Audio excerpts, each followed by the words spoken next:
Amin. Amin. Haleluya, haleluya. Baik, selamat sore, shalom. Salam damai sejahtera dalam Tuhan Yesus Kristus. Kepada saudara sekalian, orang-orang yang dikasihi Tuhan. Hari ini kita sama-sama mau merenungkan firman Tuhan dengan judul The Anointing. Ya. Saya nggak janjian sama worship leader, tapi kita sehati karena memang saya percaya Tuhan mau mengurapi kita dengan pengurapan yang baru. The Anointing, saudara. Mari kita buka bersama kitab Yesaya pasal 11 ayat 1 sampai 3a. Yesaya pasal 11 ayat 1 sampai 3a. Mari kita baca bersama-sama ya, 2, 3. Suatu tunas akan keluar dari tunggul Isai dan taruk yang akan tumbuh dari pangkalnya akan berbuah. Roh Tuhan akan ada padanya, roh hikmat dan pengertian, roh nasihat dan keperkasaan, roh pengenalan dan takut akan Tuhan. Ya, kesenangannya ialah takut akan Tuhan. Saudara dikasihi Tuhan, teks ini merupakan janji pengharapan akan datangnya Sang Mesias. Mesias bahasa Ibraninya Mashiach, itu artinya the anointed one, yang diurapi. Raja yang diurapi, itu arti dari Mesias, saudara. Dan raja ini akan datang dari garis keturunan Isai. Ya. Perhatikan ayat 1, suatu tunas akan keluar dari tunggul Isai. Tunggul itu akar yang ada di bawah. Jadi ini Nabi Yesaya menggunakan metafora tumbuh-tumbuhan, saudara, untuk menjelaskan the new beginning, awal yang baru, pohon yang baru, tanaman yang baru. Ya, ini metafora. Dan itu akan muncul dari keturunan Isai. Saudara tahu siapa Isai? Isai adalah papahnya Daud, ya, keturunan dari Raja Daud, ya, dan taruk yang akan tumbuh dari pangkalnya. Taruk itu bicara mirip lah dengan tunas, ya, cabang atau pohon kecil akan tumbuh dari garis keturunan Isai, ya, ayah Daud. Nah, saudara dikasih Tuhan, raja atau Mesias ini adalah raja yang dijanjikan, raja yang baru, yang tidak sama dengan raja-raja lain, ya, raja-raja Yehuda yang lain yang telah gagal menciptakan kedamaian dan keadilan di bumi. Nah, Nabi Yesaya melihat bahwa dari garis keturunan Daud, dari kerajaan Daudlah, Tuhan akan mewujudkan rencana atau kehendaknya atas manusia. Yang pertama atas bangsa Yehuda dan yang kedua atas seluruh bangsa di dunia. Jadi sekali lagi teks ini merupakan sebuah janji pengharapan mesianik, saudara, ya. Dan kita tahu bersama bahwa teks ini digenapi di dalam pribadi Tuhan kita Yesus Kristus 700 tahun kemudian. Yesus adalah Sang Mesias, Raja yang diurapi oleh Roh Kudus. Sudah dikatakan Roh Tuhan akan ada padanya, Raja yang baru yaitu Yesus Kristus. Dan ini selaras, saudara, dengan Lukas pasal 4, ya, ayat 18 sampai 19, di mana Tuhan Yesus waktu itu mendeklarasikan dirinya dengan berkata, Roh Tuhan ada padaku, oleh sebab ia telah mengurapi aku untuk menyampaikan kabar baik kepada orang-orang miskin. Dan ia telah mengutus aku untuk memberitakan pembebasan kepada orang-orang tawanan dan penglihatan bagi orang-orang buta, untuk membebaskan orang-orang yang tertindas, untuk memberitakan tahun rahmat Tuhan telah datang. Perhatikan kata mengurapi. Roh Tuhan ada padaku, oleh sebab ia telah mengurapi aku. Nah, apa yang dimaksud dengan pengurapan? Secara sederhana, pengurapan merupakan suatu kemampuan yang diberikan Allah melalui Roh Kudus kepada seseorang untuk melakukan pekerjaan yang Allah mau ia kerjakan. Ya, jadi orang yang diurapi adalah orang yang dikhususkan dan dimampukan. Katakan dimampukan. Dimampukan untuk menjalankan pekerjaan-pekerjaan Allah dalam hidupnya. Nah, saudara, dalam perjanjian lama pengurapan ini diberikan kepada orang-orang yang diangkat untuk jabatan khusus. ya biasa diolesi dengan minyak, yaitu jabatan raja, imam, dan nabi. Itu di perjanjian lama, saudara ya. Jadi orang-orang ini akan diurapi dengan minyak sebagai simbol atau lambang dari dimulainya pekerjaan Roh Kudus dalam hidup orang tersebut. Tetapi dalam perjanjian baru, saudara, khususnya pada hari Pentakosta yang kita akan rayakan hari Minggu tanggal 5 Juni, saudara ya, kita akan merayakan 40 hari setelah kenaikan Yesus adalah pencurahan Roh Kudus, ya. Kita tahu di Kisah Rasul pasal 2 ketika Roh Kudus dicurahkan di hari Pentakosta di Yerusalem, maka sejak saat itu sampai hari ini dan seterusnya, maka pengurapan Roh Kudus itu diberikan kepada semua orang percaya. Saudara, 2 Korintus pasal 1 ayat 21-22 berkata, kita baca yuk 2-3. Sebab Dia yang telah meneguhkan kami bersama-sama dengan kamu di dalam Kristus adalah Allah yang telah mengurapi, memeteraikan tanda miliknya atas kita dan yang memberikan Roh Kudus di dalam hati kita sebagai jaminan dari semua yang telah disediakan untuk kita. Ya, ada kata anointed, ya, telah mengurapi siapa? Mengurapi orang-orang yang ada di dalam Kristus. Yaitu orang-orang yang bertobat dan menerima Yesus sebagai Tuhan dan Juru Selamat secara pribadi. 1 Yohanes pasal 2 ayat 20 juga berkata untuk orang percaya, kamu telah beroleh pengurapan dari yang kudus. Saudara, dari sini kita bisa memahami bahwa semua orang percaya adalah orang-orang yang diurapi Roh Kudus. Roh Tuhan ada pada kita semua, gereja, baik secara komunal maupun individual. Kita diurapi Roh Kudus untuk melakukan pekerjaan-pekerjaan Allah dalam hidup kita dan melalui hidup kita. Kita diurapi oleh Roh Kudus untuk melanjutkan pekerjaan Yesus buat dunia ini. Karena Yesus 3,5 tahun saja lalu naik ke surga, tapi Roh dicurahkan kepada gerejanya sepanjang segala abad, segala zaman, segala tempat sampai hari ini. Gereja Tuhan diurapi oleh Roh Kudus untuk menghadirkan, menyatakan kerajaan Allah terjadi di bumi seperti di sorga. Amin.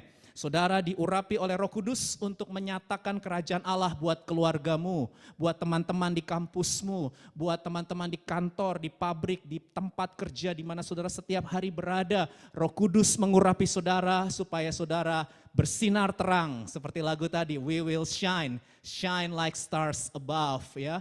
Kita mau bersinar terang menyatakan kerajaan Allah terjadi di bumi seperti di surga. Amin, saudara. Tuhan tidak cari orang mampu, Tuhan cari orang yang mau. Tuhan gak cari orang yang bisa, Tuhan cari orang yang bersedia. Karena kemampuan dan kebisaan itu punyanya Tuhan, bukan kita. Kita gak mampu, kita gak bisa, tapi kalau kita mau dan bersedia, Dia akan mengurapi kita dan memampukan kita untuk bekerja, menyatakan kerajaan Allah. Amin. Nah saudara, hari ini saya mau bahas kembali lagi ke kitab Yesaya pasal 11 ayat 2, saudara ya. Teks utama kita ada di sini, saudara. Jadi dari satu ayat ini, kita akan belajar ada 6 aspek yang dihasilkan dari pengurapan Roh Kudus.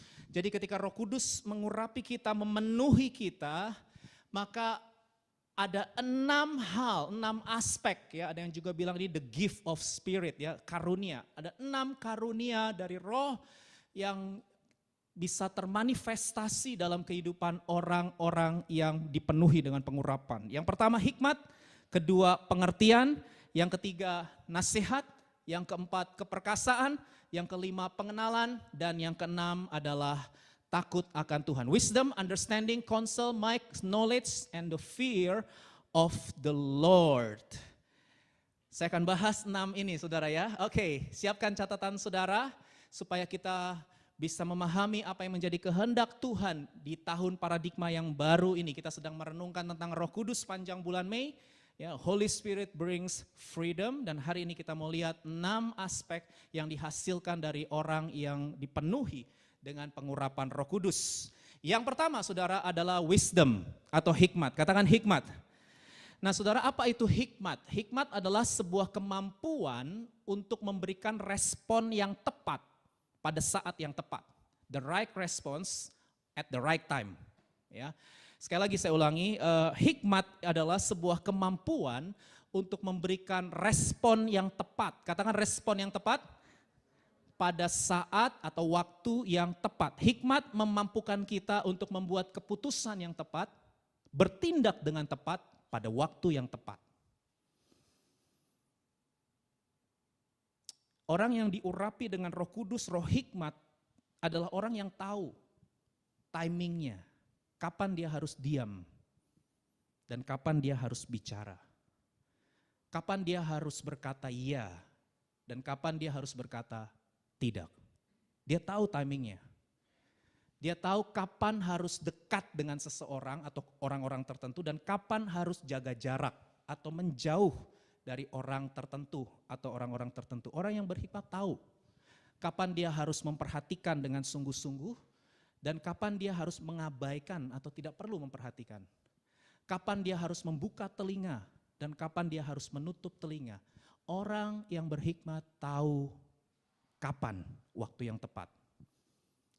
Nah, saudara dikasih Tuhan, Tuhan kita Yesus Kristus adalah Tuhan yang penuh dengan hikmat. Amin. Kalau sudah baca Alkitab, kitab-kitab Injil, bukan hanya pada saat Yesus berusia 12 tahun, dikatakan dia bercakap-cakap, berdiskusi dengan para alim ulama di bait Allah. 12 tahun saudara, udah bercakap-cakap, berdiskusi sama alim ulama di bait Allah. Keren. Dikatakan Yesus bertambah besar, bertambah hikmatnya, makin besar, makin diperkenan Allah dan manusia. Wow, kita rindu seperti Yesus ya, amin. Dan kita lihat bahwa sepanjang hidup Yesus itu berhadapan dengan kesulitan, berhadapan dengan tantangan, saudara. Kita lihat Yesus itu berhadapan dengan orang-orang yang membenci dia. Orang-orang yang mau menjebak dia, orang-orang yang mau menjatuhkan dia. Halo, betul? Iya, tapi Yesus penuh dengan hikmat roh, sehingga Yesus bisa dealing, bisa berhadapan dengan orang-orang tersebut. Bagaimana Yesus berhadapan juga dengan murid-muridnya yang penakut, murid-muridnya yang overconfident juga ada. Yang egois juga ada, murid-muridnya yang kecewa, yang jatuh. Bagaimana Yesus berhadapan dengan orang-orang tersebut dengan berbagai macam tipe orang. Yesus bisa. Kenapa Yesus bisa? Karena Yesus diurapi oleh Roh Kudus. Amin. Dan saat ini Roh Kudus juga mau mengurapi kita dengan pengurapan hikmat supaya kita bisa berhadapan dengan orang-orang yang sulit. Dengan orang-orang yang menjengkelkan, menyebalkan, dengan orang-orang yang mungkin membenci kita, mau menjebak kita, mau menjatuhkan kita, mau menipu kita. Oh, orang Kristen, kita butuh hikmat. Karena kita hidup di tengah dunia yang kata Yesus serigala. Kita ini domba di tengah serigala, saudara. Kalau nggak ada hikmat Tuhan, habis kita di dunia ini. Ya. Jangan terlalu naif dan polos. Kita sedang berhadapan dunia yang sudah jatuh dalam dosa. Kita berhadapan dengan situasi dan keadaan yang kita mungkin gak bisa kontrol. Unpredictable, hal-hal yang serba tidak pasti. Semua diperlukan hikmat untuk kita bisa mengatasi. Katakan mengatasi. Mengatasi artinya kita berada di atas. Kita tidak ditaklukkan, tapi kita menaklukkan karena ada roh yang lebih besar dari roh-roh yang ada di dalam dunia ini. Dan roh itu berdiam di dalam diri saudara dan saya. Amin. Yang kedua saudara ya, yang kedua adalah pengertian. Katakan pengertian atau understanding. Kata Ibrani yang digunakan adalah binah. Artinya kemampuan untuk dapat mengintegrasikan kebenaran dengan kehidupan sehari-hari. Saya ulangi. Pengertian di sini artinya sebuah kemampuan untuk bisa mengintegrasi, menyatukan kebenaran dengan kehidupan sehari-hari. Nah saudara, ada cukup banyak dalam realita kita harus akui, cukup banyak orang Kristen yang tidak memiliki pengertian. Mereka nggak punya kemampuan untuk bisa mengintegrasi atau menyatukan kebenaran firman Tuhan yang mereka dengar atau yang mereka ketahui dalam kehidupan mereka sehari-hari. Sehingga hidup mereka tetap sama dengan orang-orang yang belum mengenal Tuhan Yesus. Meskipun sudah mendengar firman, meskipun tahu firman, tapi mereka nggak punya pengertian. Mereka nggak punya kemampuan untuk bisa mengintegrasi atau menyatukan kebenaran-kebenaran firman yang mereka dengar dan ketahui itu dalam kehidupan sehari-hari. Itu sebabnya kita menjumpai ada cukup banyak orang-orang Kristen yang serupa dengan dunia. Sama-sama egois, sama-sama cinta uang, sama-sama serakah, sama-sama penendam, ya, iri hati, dengki. Gak ada bedanya saudara dengan orang-orang yang belum mengenal Yesus. Kok bisa? Padahal mereka dengar firman, hari Minggu ke gereja, dengar firman, mereka baca Alkitab. Tiap hari mereka baca Alkitab, tapi gak ada perubahan. Gak ada dampaknya sama sekali. Kenapa? Karena dodol. Karena gak punya pengertian. Karena dibutuhkan urapan dari Roh Kudus untuk memampukan kita memiliki pengertian bahwa firman Tuhan itu bisa mengubah hidup kita. Amin. Firman Tuhan tidak terpisah dengan kehidupan sehari-hari. Apa yang Tuhan firmankan tetap relevan di kampus kita, di tempat kerja kita, dalam relationship, dalam keuangan, dalam apapun yang sedang kita hadapi sehari-hari, bahkan termasuk dalam pergumulan hidup kita. Kita percaya firman Tuhan tetap relevan. Dan kalau saudara punya roh pengertian ini, maka saudara akan mengalami kuasa perubahan hidup. Katakan kuasa perubahan hidup. Firman Tuhan mengubah cara berpikir kita, paradigma kita, sehingga hidup kita menjadi kesaksian. Bagi keluarga kita, bagi teman-teman kita, menjadi kesaksian, menjadi saksi bagi semua orang karena ada roh pengertian. Jangan sekedar baca Alkitab, jangan sekedar dengar firman. Catat dan minta Roh Kudus tolong berikan saya pengertian bagaimana menerapkan firman ini dalam kehidupan saya sehari-hari. Jadi saudara kalau lagi dengar firman itu saudara harus minta Roh Kudus tolong supaya saya bisa memproses, mengintegrasikan dan mempraktekkan, mengaplikasikan kebenaran ini dalam kehidupan sehari-hari. Itu butuh roh pengertian, saudara. Ya, Roh Kudus pasti tolong kita asalkan kita mau memintanya. Yang ketiga, saudara, adalah nasihat. Saudara, kata nasihat, etsah di sini bicara suatu kemampuan untuk dapat menganalisa dan menilai diri dengan benar. Kemampuan untuk bisa menganalisa dan menilai diri dengan benar. Saudara, menarik kata nasihat di sini karena bicara bagaimana bisa menilai diri dengan benar. Jadi pada saat Roh Kudus mengurapi dan memenuhi hidup seseorang, maka Roh Kudus akan membuat orang itu sadar akan keadaan dirinya dan dia bisa menilai dirinya dengan benar sesuai dengan penilaian Tuhan. Nah saudara, orang yang penuh dengan pengurapan Roh Kudus itu memiliki hati yang mudah dinasehati. Katakan mudah dinasehati, mudah dibentuk, mudah diajar, dan mau berubah. Itu Roh Kudus bekerja, saudara. Jadi ketika kita mau diproses sama Tuhan, maka Tuhan akan pakai kita untuk menasehati, melayani, membimbing, mengajar orang lain. Jadi dimulai dari siapa? Dimulai dari diri sendiri. Ya, marilah kita datang dengan penuh keterbukaan. Ya Tuhan, aku mau dinasehati, dibimbing, diajar oleh Tuhan. Oleh mentor, pemimpin rohani, gembala kul, mission pastor, gembala misi, saya. Saudara, kalau kita punya hati yang mudah dibentuk, mudah diajar, mau dinasehati, saudara akan diurapi untuk menjadi penasehat bagi orang-orang yang ada di sekitar saudara. Jadi sebelum saudara diurapi, menasehati orang, kita lebih dulu datang dengan kerendahan hati. Tuhan, proses aku, bimbing aku, ajar aku, tuntun aku. Amin, saudara. Nah ketika kita punya hati seperti itu, kita pasti akan dipakai dan dipertemukan. Oh, Tuhan akan pertemukan nanti kita dengan orang-orang yang terluka, dengan orang-orang yang kesepian, dengan orang-orang yang hancur, yang broken. Ya, kita akan dipertemukan untuk kita bisa membawa nasihat, pimpinan, bimbingan Tuhan. Kenapa? Tuhan pasti akan pertemukan karena Tuhan sudah lihat hati kita. Hati kita adalah hati yang mudah dibentuk, mudah diajar, mau dinasehati. Amin. Bilang sama kanan kiri, saya mau dinasehati.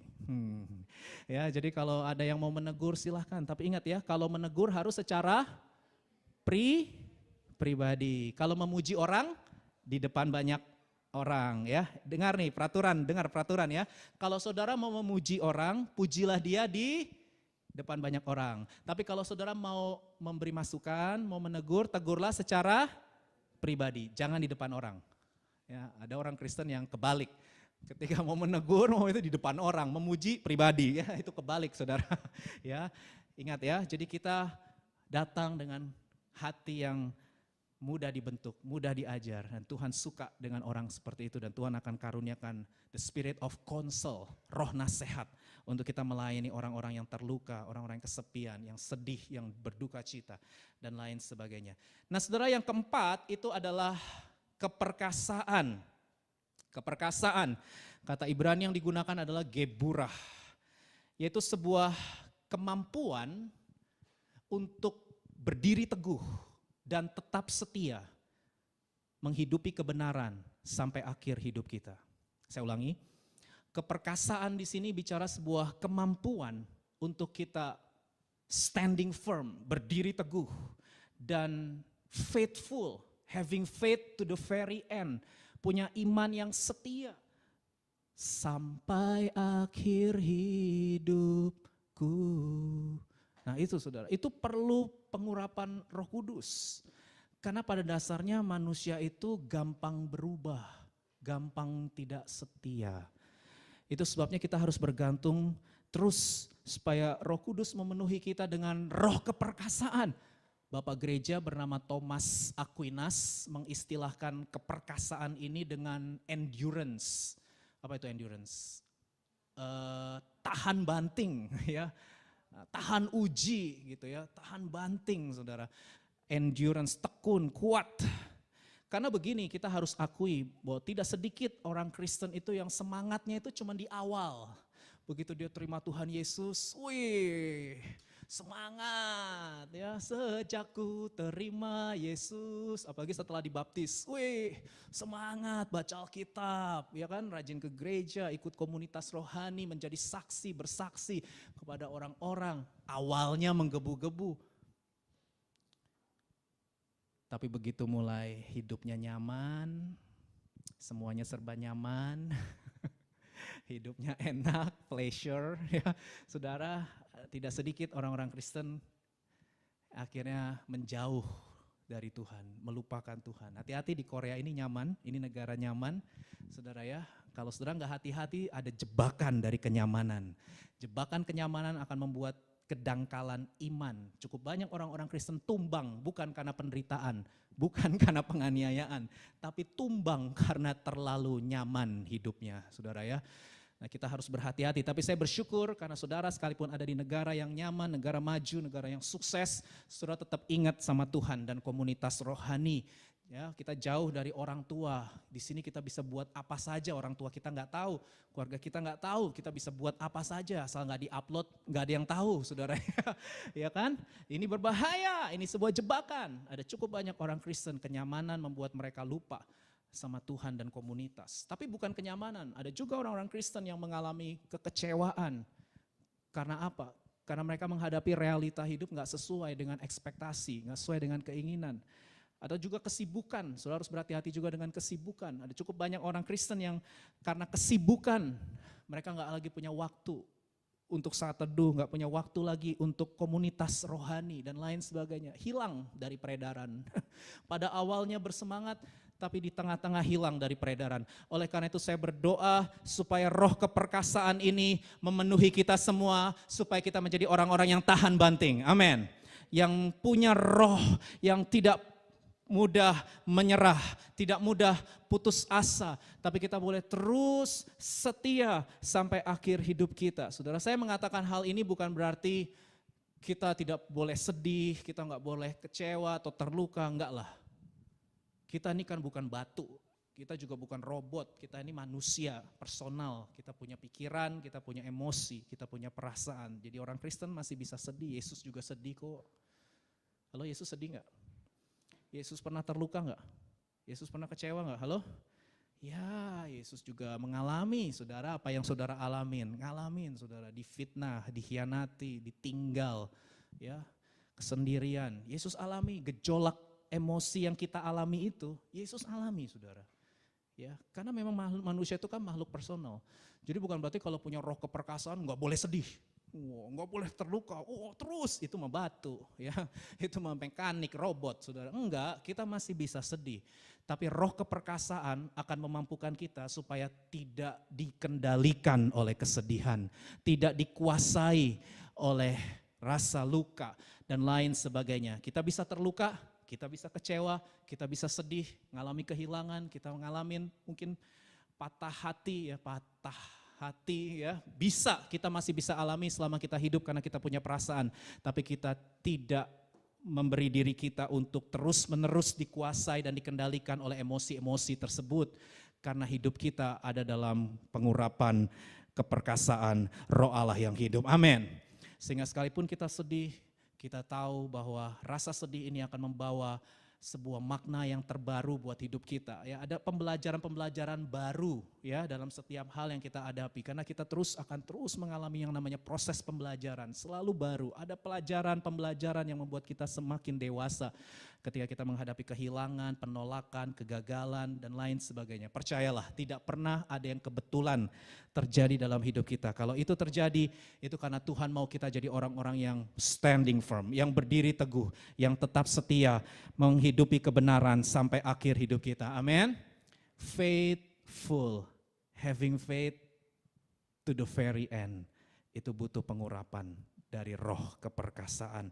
Yang kelima, saudara, adalah pengenalan. Pengenalan. Katakan pengenalan. Bahasa Inggris pakai kata knowledge ya, tapi kalau berdasarkan bahasa aslinya lebih tepat terjemahan bahasa Indonesia. Pengenalan, bukan pengetahuan ya, tapi pengenalan. Nah, saudara, kata pengenalan di sini kata Ibraninya yadah, itu bicara sebuah pengenalan secara personal. Katakan personal, pengenalan secara personal karena adanya relasi. Ya, karena adanya relasi secara terus-menerus. Itu. Jadi pengenalan di sini tuh perjumpaan antara pribadi dengan pribadi yang lain. Bukan seperti CCTV ya. CCTV itu tahu secara akurat mengenai diri kita ya. Bukan tuh ada CCTV. Dia bisa memotret diri saya, dia tahu tentang saya ini secara akurat ya, saudara bisa lihat itu kan CCTV. Tapi saya nggak bisa punya relationship sama CCTV, saudara. CCTV juga nggak punya relationship karena itu bukan pribadi, itu benda mati, impersonal. Bukan itu yang dipakai kata pengenalan di sini. Tuhan kita adalah Tuhan yang hidup, amin. Tuhan kita adalah Tuhan yang personal. Dia punya pikiran, dia punya perasaan, bisa didukakan, bisa dihujat, bisa dipadamkan, bisa didustai, dan saudara bisa lihat itu di bagian-bagian Alkitab. Ya, Tuhan kita personal, kita juga makhluk personal. Jadi pengenalan di sini bicara soal relationship. Katakan relationship. Ya, relationship. So, knowing about God dengan knowing God itu adalah dua hal yang berbeda. Knowing about God itu hanya bicara soal pengetahuan. Tapi kalau knowing God itu bicara relationship. Setiap hari. Saudara, Roh Kudus adalah roh yang menolong kita untuk bisa mengenal Allah kita, Allah Tritunggal secara dinamis. Karena Tuhan kita bukan Tuhan yang statis, saudara. Pada saat kita memberi diri kita dipenuhi dengan pengurapan roh, maka kita akan terus-menerus diperbaharui. Pengenalan kita akan Tuhan itu akan menjadi pengenalan yang terus bertumbuh, yang progresif, semakin hari semakin bertambah. Nah itu saudara ya, halo, saya nggak bicara soal kesempurnaan ya, kita belum sempurna. Kita belum sempurna, kita masih dalam proses pembelajaran, masih bisa gagal, masih bisa salah, masih bisa meleset, ya. Tetapi kita bicara soal progresivitas. Ya, kalau sudah diurapi Roh Kudus, kita memang belum sempurna mengenal Tuhan. Tapi pengenalan kita akan Tuhan itu akan mengalami progres, kemajuan. Itu yang disebut dengan pertumbuhan. Dan salah satu ciri kalau saudara kenal Tuhan adalah saudara makin cinta sama Dia. Ada peribahasa Indonesia, tak kenal maka tak sayang. Saya setuju itu. Ya, saya setuju dengan peribahasa bahasa Indonesia. Tak kenal maka tak sayang, saudara. Kalau saudara kenali Tuhanmu baik-baik, kalau bangun hubungan intim, yadah itu artinya intimate relationship. Saudara, kata yadah pengenalan itu intimate relationship. Saudara gak cuma sekedar tahu tentang Tuhan, tapi saudara ngobrol sama Tuhan. Lagi di bus ngobrol, Roh Kudus, tolong aku mau ujian ini. Ya bentar lagi mau ujian ya. Tolong aku Roh Kudus. Ya. Gak usah panjang-panjang, gak usah teriak-teriak juga, ntar sudah dimarahin orang, dalam hati atau pelan-pelan aja. Ya, doa nafas. Ya. Doa nafas itu apa kok Dedi? Doa nafas itu doa pendek. dalam sekali hembusan nafas. Praktekkan itu continuously. Pelan dikit aja, gak usah banyak-banyak, tapi sering. Roh Kudus, tolong saya, berikan saya hikmat. Hari ini mau kerja, hari ini mau berhadapan dengan orang ini, mau interview mungkin, atau hari ini saya mau nyelesain project. Roh Kudus tolong ini mau exam sebentar lagi. Udah pendek tapi continue, sering. Itu yang disebut dengan keintiman. Jangan cuma menyapa Tuhan kalau hari Minggu jam 3 sore sampai 4.30 di BIC Korea, saudara. Ayo sapa Tuhan setiap hari, amin. Sapa dia setiap hari. Maka saudara akan melihat semakin hari, ya, semakin bertambah dan saudara akan makin cinta sama Tuhan. Ya, saudara akan makin cinta karena tak kenal maka tak sayang. Jadi praktek ya, amin saudara, praktek doa nafas. Terima kasih Tuhan buat anugerah-Mu. Udah, pendek. Tuhan, Kau baik. Tuhan, Kau setia. Tuhan, tolong aku, bantu aku, pimpin aku, ajari aku. Bicaralah padaku. Gitu aja, pendek-pendek, tapi sering saudara ya. Nanti dia akan bukakan dan saudara akan makin hormat sama dia. Saudara akan makin, bukan hormat, makin amazed. Apa itu amazed? Makin kagum akan dia. Ya, wow. Kau akan makin kagum. Ada banyak hal yang akan saudara alami bersama Tuhan kalau saudara bangun hubungan dengan dia. Haleluya saudara. Yang terakhir, wow akhirnya saya bisa ke poin terakhir ya. Yaitu takut akan Tuhan, fear of the Lord.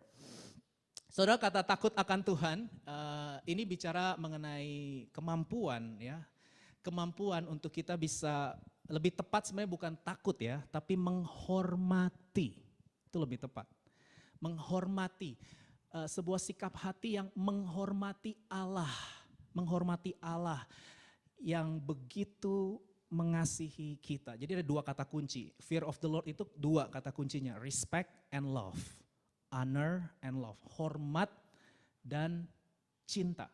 Itu maksudnya fear of the Lord ya, berdasarkan bahasa aslinya. Nah makanya kalau sudah lihat di ayat 3 tadi, Nabi Yesaya tulis, ya kesenangannya. Takut akan Tuhan itu sebuah kesenangan, kesukaan hati. Saudara ya, He will delight in the fear of the Lord. Jadi takut akan Tuhan itu bukan beban berat. Takut akan Tuhan itu bukan sebuah tuntutan yang menekan kita gitu. Enggak sama sekali.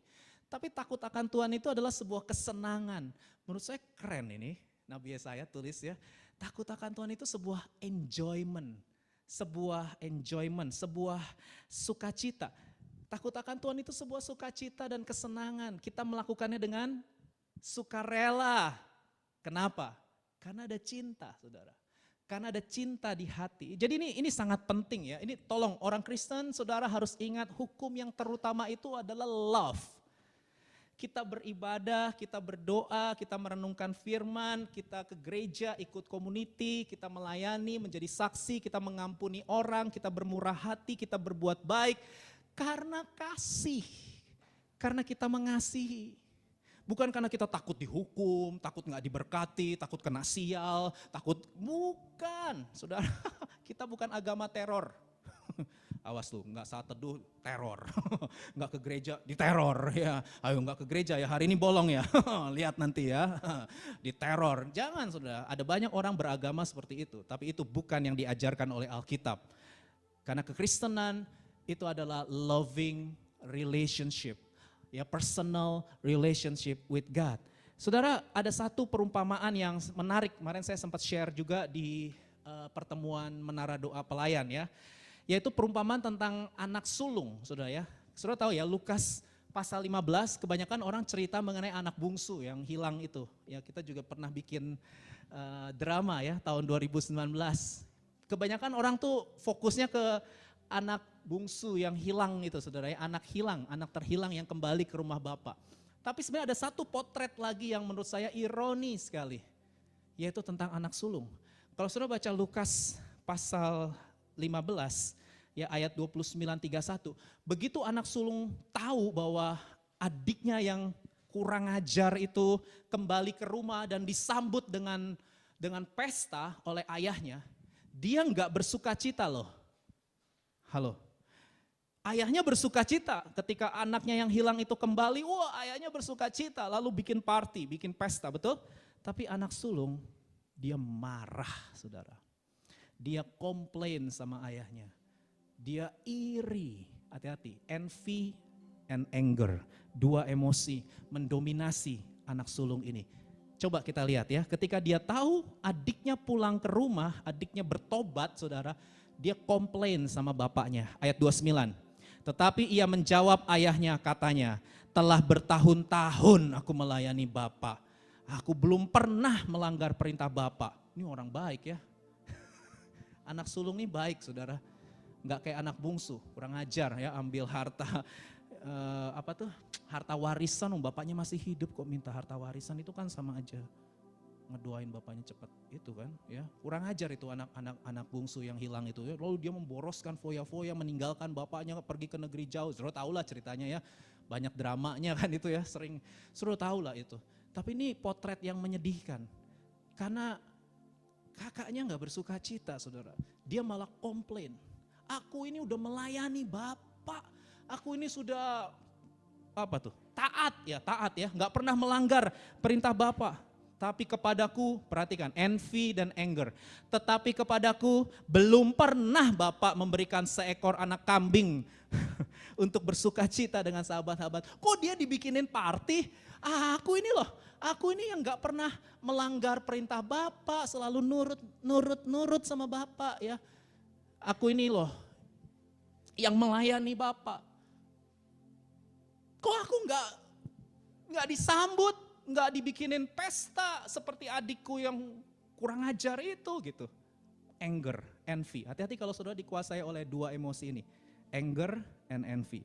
Ada yang nggak beres tuh dengan motivasi kita. Ya, saya berdoa supaya kita disembuhkan dari dua emosi ini ya. Ayat 30, tapi baru saja datang anak bapak yang telah memboroskan harta kekayaan bapak bersama-sama dengan pelacur-pelacur. Bapak menyembelih anak lembu tambun untuk dia. Kenapa Pak? Kenapa? Kira-kira gitu. Why?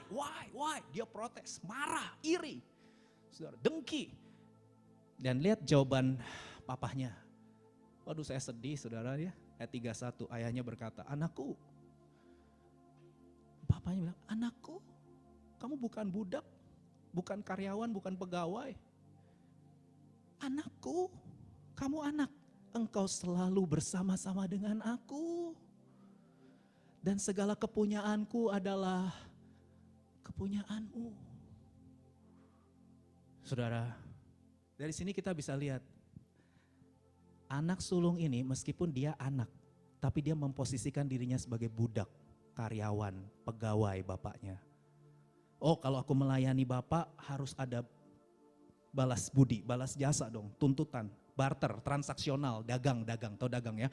Kalau aku memberi, ya papa harus balas dong, balas budi, balas jasa. Orang kalau hubungan sama Tuhan itu hubungan budak seperti itu saudara, itu penuh tuntutan. Nuntut. Oh, aku udah rajin ke gereja, mana berkatnya? Aku udah memberikan perpuluhan, nih mana berkatnya? Mana? Kata 30, 60, 100 kali lipat kalau mengembalikan perpuluhan. Mana? Nuntut. Aku udah melayani nih, aku udah bantu gereja. Mana? Kenapa hidupku begini? Ya, tuntutan. Itu apa? Karena budak. Hubungan dengan Tuhan itu bukan didasarkan pada cinta, tapi pada upah, orang upahan. Saudara, saya berdoa kita bukan orang upahan. Tuhan sudah begitu sayang sama kita. Tuhan sudah begitu baik sama kita. Dia berjanji akan memberi upah, tapi itu bukan urusan kita. Itu kedaulatan dia, gak dikasih juga gak apa-apa. Karena dia udah berkorban mati di kayu salib, masa masih kita nuntut lagi sama dia. Kita bukan budak, kita bukan pegawainya Tuhan. Kita adalah anak. Kita adalah anak yang dikasihi. Dan Tuhan itu bersama-sama dengan kita, belum cukupkah? Ya, kalau orang mentalnya budak, dia gak puas sama Tuhan. Sin is what you do when your heart is not satisfied with God. Kenapa orang jatuh dalam dosa? Karena gak puas sama Tuhan. Christ is not enough. Tuhan itu gak cukup, aku harus cari yang lain. Itulah yang akhirnya membuat kita jatuh dalam penyembahan berhala, jatuh dalam anger, envy, jealous, shame. Ya, kita dikuasai dengan emosi-emosi negatif karena gak puas sama relationship dengan Tuhan. Saudara, berkat Tuhan itu kalau dibandingin sama berkat perjumpaan dengan Tuhan, saudara gak ada apa-apanya. Ya, gak ada apa-apanya. Tuhan itu jauh lebih besar dari segala pemberian-pemberiannya. Amin. Ya. Tapi ya saya mengerti, saya sendiri juga masih kadang seperti ini saudara ya. Hubungan sama Tuhan itu transaksional. Saya juga masih seperti itu kadang-kadang saudara. Makanya suka sungut-sungut. Salah satu cirinya tuh sungut-sungut. Komplain, gak bisa bersyukur. Orang kalau transaksional tuh gak bisa bersyukur. Gak bisa menyadari anugerah Tuhan. Karena dia selalu transaksional. Kalau aku baik, Tuhan harus baik. Ya, kalau aku dekat, Tuhan dekat. Aku jauh, Tuhan jauh. Konsepnya tuh gitu. Ada budi, ada balas. Ada istilah balas budi, balas jasa. Itu tuh konsep manusia begitu ya saudara ya. Nah itu kadang-kadang kita juga begitu kan sama Tuhan. Tapi kalau orang takut akan Tuhan, dia akan lakukan dengan enjoyment. Dia nurut, dia taat karena dia suka. Takut akan Tuhan, Amsal 8 ayat 13 adalah membenci kejahatan. Benci kepada kesombongan, kecungkakan, tingkah laku yang jahat, mulut penuh tipu muslihat dan lain sebagainya. Begini. Sebagai orang percaya kita masih bisa jatuh dalam dosa ya. Saudara jangan naif ya. Sebagai orang percaya yang udah lahir baru, kita masih bisa jatuh dalam dosa karena natur kita, tubuh kita ini masih tubuh berdosa ya. Jadi kita ini masih bisa jatuh dalam dosa. Tapi bedanya apa dengan orang-orang yang tidak percaya? Bedanya kita bisa jatuh dalam dosa tapi kita tidak betah hidup di dalam dosa. Karena ada Roh Kudus. Saya kasih ilustrasi. Saya masih bisa jatuh dalam air atau kolam renang, saya masih bisa jatuh dalam air. Tapi saya gak mungkin betah hidup terus menerus di dalam air karena saya bukan ikan. Saya manusia, habitat saya itu di darat. Kalau saudara bawa saya ke kolam renang, saya suka masuk ke dalam air, iya. Tapi paling 15-20 menit saya udah bosen. Setengah jam saya pengen naik ya. Saya enggak, air, aku cinta engkau selama-lamanya ya. Enggak, sama sekali enggak. Saudara juga kan? Karena beda saudara, ngerti ya. Kita masih bisa jatuh dalam dosa kesombongan, kecongkakan, masih bisa loh, masih bisa. Tapi kita enggak akan betah. Kita enggak akan betah hidup terus-menerus dalam ini. Karena bukan ini kesenangan kita. Kesenangan kita adalah takut akan Tuhan. Jadi begitu ada kesombongan, meskipun gak ada CCTV yang kasih tahu kita, gak ada orang lain yang tahu maksud saya. Orang lain gak ada yang tahu kita melakukan apa sendirian di kamar. Orang lain gak ada yang tahu kita lagi ngapain, kita gak upload kok. Gak ada yang tahu, semua orang gak tahu. Tapi kalau orang takut akan Tuhan, meskipun gak ada yang upload, gak ada yang lihat, gak ada CCTV. Kalau dia tahu dia sombong, tipu muslihat, kecongkakan, dia akan berduka. Berduka bukan karena dia udah gak tahan dengan konsekuensi. Dosa itu kan ada konsekuensinya ya. Karena kita makhluk bertanggung jawab. Kalau saudara melakukan dosa, misalnya nih, kalau saudara berdusta ya, suka bohong sama orang tua saudara, konsekuensinya apa? Orang tua saudara gak percaya lagi sama saudara. Kalau saudara suka bohong sama teman, apa konsekuensinya? Teman-teman saudara gak percaya lagi sama saudara. Jadi hati-hati, setiap dosa itu ada akibatnya. Ada konsekuensinya. Orang kenapa gak percaya sama kita? Kenapa orang memperlakukan kita murahan? Ya karena kita memperlakukan diri kita juga gak bisa dipercaya dan murahan. Jadi saudara harus ngerti ya, segala sesuatu itu ada konsekuensinya, ada hubungannya. Tapi kita bertobat bukan karena konsekuensi. Artinya orang lain gak ada yang tahu, orang lain baik-baik saja. Kita juga gak sakit, lagi gak diselang, dokter gak bilang sebentar lagi umurnya 3 hari lagi. Enggak, kita lagi sehat, kita lagi baik-baik saja. Enggak bangkrut, keuangan kita juga lagi enggak bangkrut, baik-baik saja. Tapi ketika kita berdosa, meskipun enggak ada orang lain yang tahu, kalau orang yang takut akan Tuhan, dia akan berduka. Enggak ada yang tahu, tapi dia tetap berduka. Karena dia tahu ketika dia berdosa, dia sedang mendukakan hati Tuhan yang mencintai dia. Itulah orang yang takut akan Tuhan. Wah saudara, ini dalam banget ya.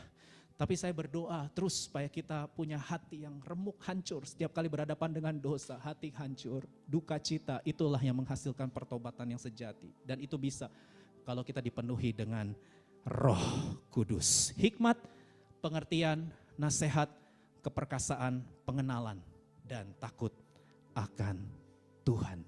Itu kesukaan hatiku, itu kesenanganku. Mari bangkit berdiri saudara. Urapilah kami dengan minyak baru, penuhilah kami hadir. Kami rindu Tuhan. Tuhan melihat kuasa-Mu dicurahkan di hati kami, di hati kami. Urapi Tuhan, urapilah kami dengan minyak baru, penuhilah kami dengan hadirat-Mu. Kami rindu Tuhan melihat kuasa-Mu dicurahkan di hati kami, di hati kami. Mari datang hadapannya, Roh Allah yang hidup, menuhi kami dengan pengurapan-Mu, supaya kami jadi orang-orang yang berhikmat, punya pengertian, nasihat, keperkasaan, pengenalan, dan takut akan Tuhan. Itu kesukaan hati kami. Kami cinta dengan perintah-perintah-Mu. Kami cinta dengan firman-Mu, dengan kebenaran-Mu. Kami setuju dengan semua firman-Mu, ya dan amin. Ubah hati setiap umat-Mu ya Tuhan. Bebaskan mereka dari belenggu perbudakan yang membuat mereka takut untuk mendekat dengan Engkau. Lepaskan mereka dalam nama Yesus, supaya roh anak ini memenuhi kami semua. Pengurapan Allah memampukan kami untuk bisa bersekutu dengan Tuhan setiap hari, tinggal di hadirat-Mu, bercakap-cakap, berbicara, berbincang-bincang setiap hari. Saat kami di jalan, di kampus, tempat kerja, dimanapun kami berada, Roh-Mu berdiam dan terus ada. Menyertai, menolong, menghibur, membela, menasehati, membimbing, mengajar, menuntun kami. Kami mau pengalaman itu Tuhan. Kami gak mau pengetahuan saja, kami mau pengalaman, going deeper, dalam, lebih dalam lagi dengan Engkau Tuhan. Terima kasih Bapa, terima kasih Tuhan.